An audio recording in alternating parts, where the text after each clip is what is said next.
आधार संशोधन पर डाकघर लगी भिड़।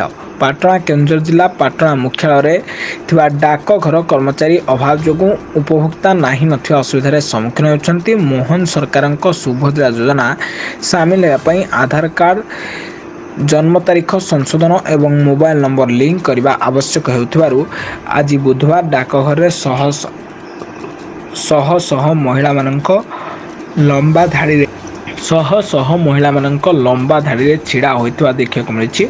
आधार कार्ड ना जन्म तारीख संशोधन एवं मोबाइल नंबर लिंक करने सकाल सकाल महिला माने निज निजर काम धंदा छाड़ी छोट छोट पिला धरी दिन सारा भोक उपास लाइन रे लगा महिला माने कहते डाकघर दिन 10टा समय खोली आधार कार्ड संशोधन करने दिन 2टा समय आरंभ होता महिला माने कहते ए डाकघर कर्मचारी अभाव जोगु असुविधार सम्मुखीन होती। तुरंत ए डाकघर कर्मचारी देवाकू साधारण दाबी होछि। केन्दुझर जिला पाटना दशरथ बारिक रिपोर्ट, ब्लैक न्यूज ओडिया।